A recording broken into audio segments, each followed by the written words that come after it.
One of the guys that works with me is named Nate. He's 23 and fresh out of school. And a couple of months ago, he came to me and said, "Rex, could you help me build a workbench?" And I said, "Sure. Why don't you build the English joiner's bench? It's quick, it's inexpensive, it's perfect for somebody just starting out." And he said, "Yeah, I love that design, but can I break it down and move it by myself?" Not really. I mean, it comes apart, but the pieces are big and you really need help to move them. And he said, "Look, I'm 23. I'm getting my first place. It's going to be an apartment. There might be stairs, and I'm probably going to live in several different places over the next few years. So whatever workbench I build needs to knock down really easily, and I've got to be able to move it by myself. I'm also kind of new to this hand tool woodworking thing, so whatever bench I build, it needs to be an accessible design. Oh, and I've got a bunch of student loans, so it needs to be inexpensive." And I said, "Okay, let me get this straight. We need to design a real woodworking bench that knocks down easily, that you can move by yourself up and down stairs. It needs to be beginner friendly, and it needs to be cheap. I don't know if I can do that." But we did it, and it's awesome.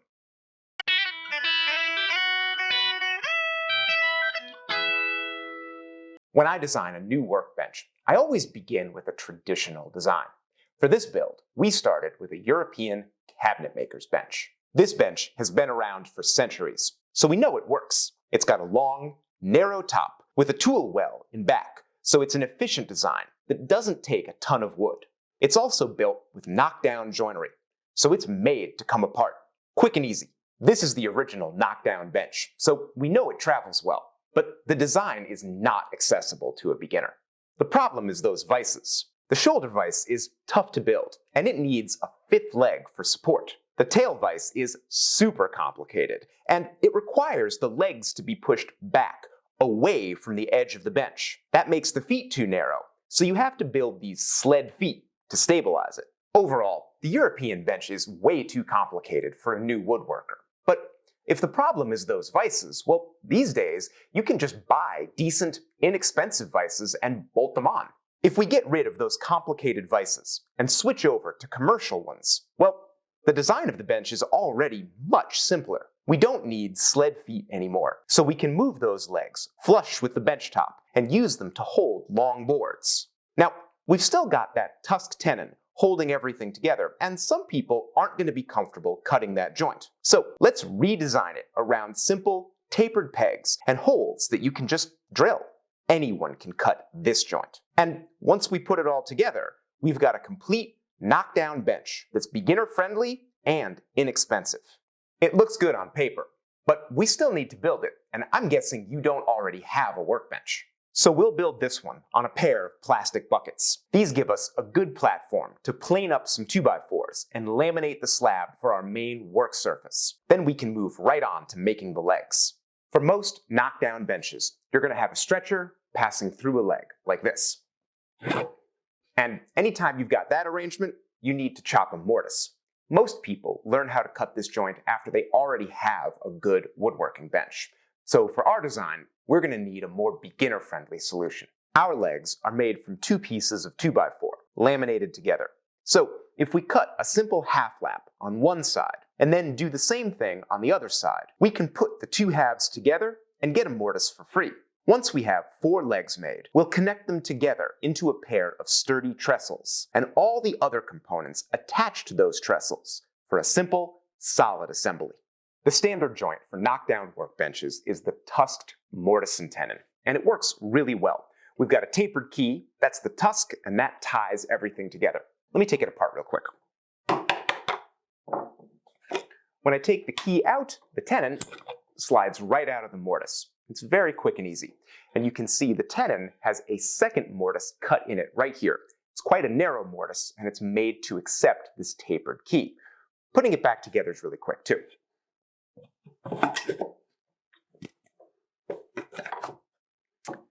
As I tap that tusk home, you can watch everything tighten up.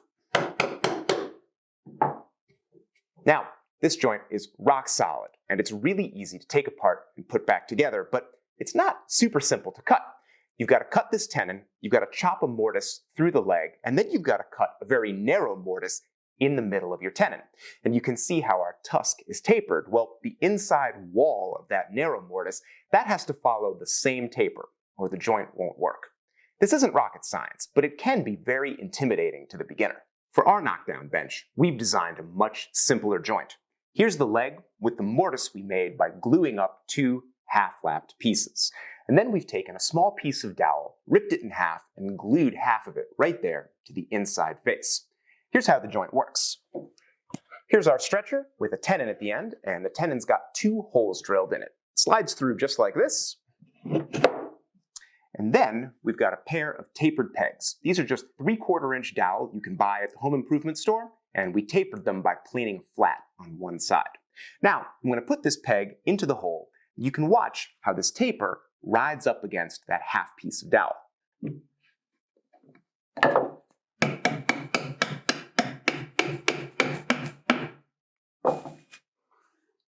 As I tap the peg into the joint, the taper pushes against that half dowel and draws the entire joint together.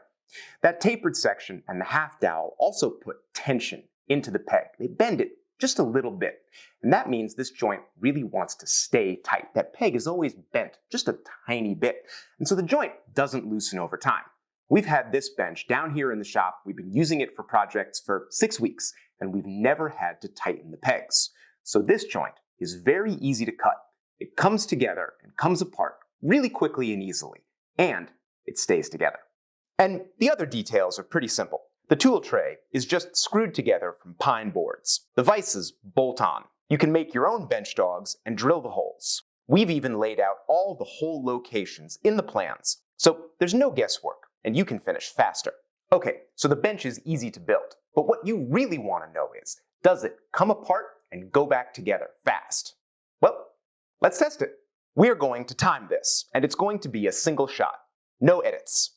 We've put all the parts in another section of the shop, and we're moving each one about 20 feet. So we're simulating carrying the bench in from another room and setting it up from scratch. Nate starts with a single trestle, and it stands up while he brings in the first stretcher. That tenon goes into the leg easily because we've trimmed it for a smooth fit. Nate takes a couple of pegs out of his pocket, fits them into that joint, and gives them a quick tap. The second stretcher is just as easy, and Nate pegs that one too.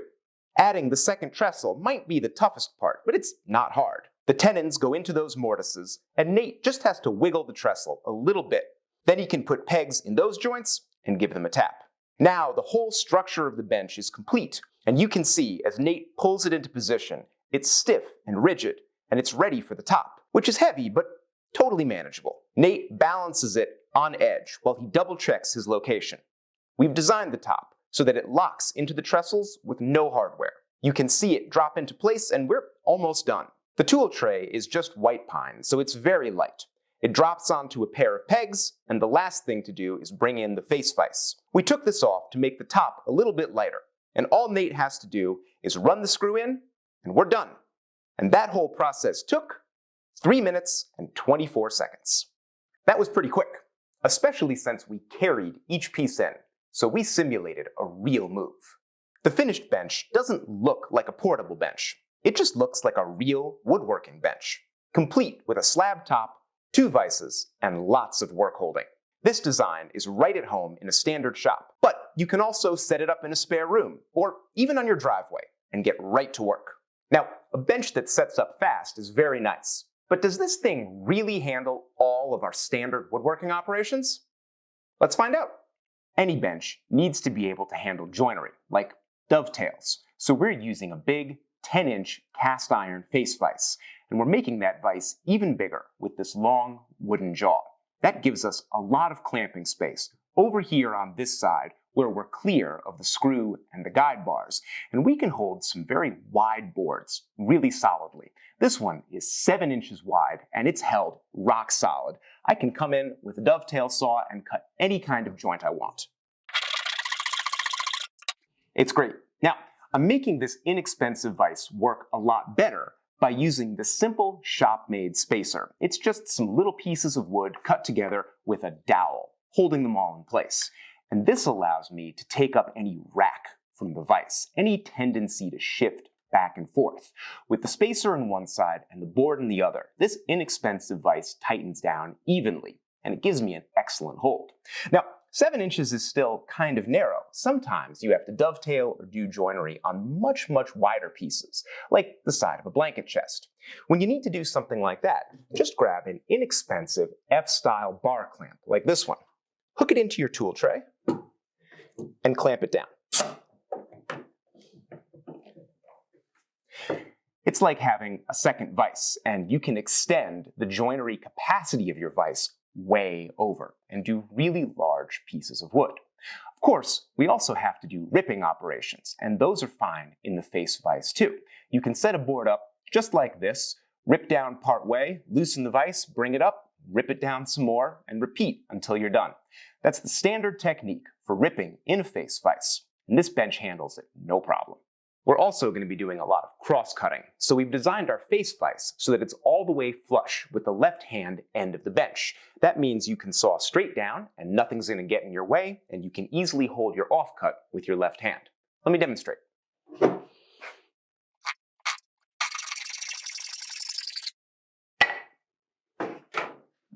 It's really easy. Now, sometimes if you get really far off the end of the bench here, you can get a little bit of wobble because there's too much leverage and you're too far away from the undercarriage of the bench.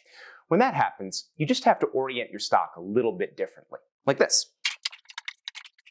This angled position is actually a more traditional way to cut in a face vise. You can get used to the angle really easily, and it's a better way to saw because your saw strokes are going to be right over one of the legs of your bench, so it's an even more stable way to cut.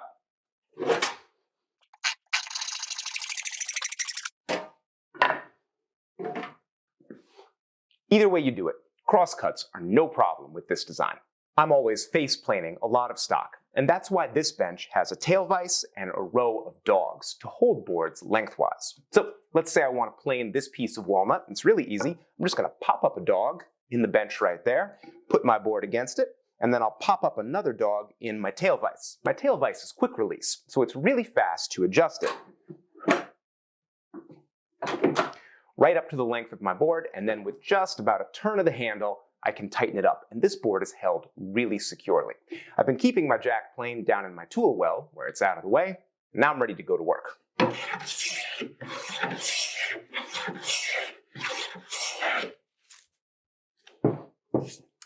That board is all set. It's held super securely. In fact, it's held so securely that I could also do chiseling operations like mortising right here in the tail vise.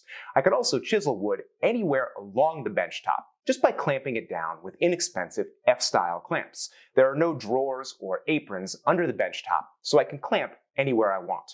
I can do all of my planing right here in the tail vise, and I can do my chiseling operations anywhere I want. The last major operation that we haven't talked about is edge jointing wide, long boards for doing a glue up or making a big panel. Well, handling long stock, that's the reason why we brought the legs of this bench out to be flush with the edge of the bench top, and we drilled a bunch of peg holes in each leg. It's really obvious how this works. When you have a long, wide board, you stick a peg in one of the legs, you reach that board over, clamp it in the face vise, it's held in the perfect position, and you can go to work. But I know what you're thinking. Wait a second, Rex. You've got a leg there, and you've got a leg all the way over there. But I work on lots of boards that are long, but not quite long enough to reach that far leg. Boards like this one. It's really wide, but it's going to stop right about here. What am I supposed to do with boards like this one? No problem. We've got that all worked out. All you need is a scrap piece of wood like this, or a 2x4 works really well. And I've already got a peg in each leg at the right height. We've got lots of peg holes, so you can put them wherever you want. I'm going to put this across both my pegs. Just like that. And now I've got a convenient shelf that's going to let me hold any length board, even this one. And I'll put it in my face vise and tighten that up. And now this board is held perfectly, and I'm ready to joint it.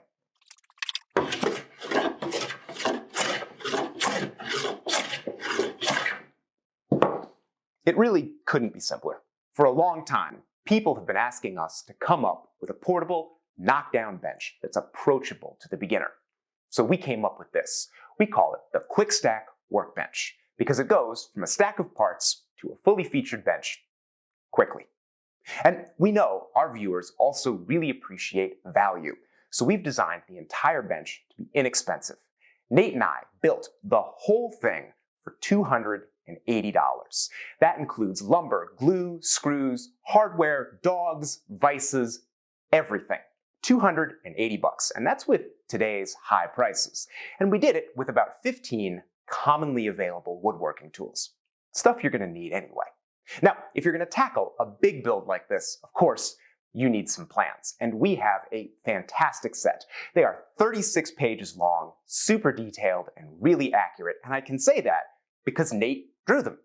He's my digital designer, and he draws all our plans now, and we're really proud of them.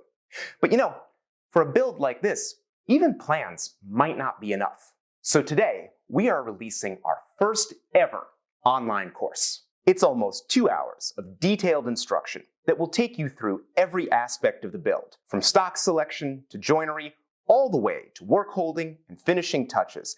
And there's a long section on troubleshooting the bench and fixing common mistakes. And because you've already seen me build plenty of stuff, we decided to have Nate do the whole thing himself. He builds the bench from start to finish. We know that if you watch another beginner tackle this build, you'll have the confidence to know you can do it too. Of course, I pop in to explain key details, demonstrate techniques, and I narrate the whole thing. So there's plenty of instruction from a more experienced woodworker. And when you buy the course, you get the complete plans for free. Pay for the course once, and you can watch it as many times as you like. And the plans are a PDF download that you can print out. We've got links in the description to the plans and the course, and you can always go to rexkrueger.com/store to check out all of our benches and other projects. And anyway, this is the biggest, most ambitious thing we have ever done on this channel, and we're really proud of it. We've done everything we can to make this easy for you, and we know you'll do great. Thanks for watching.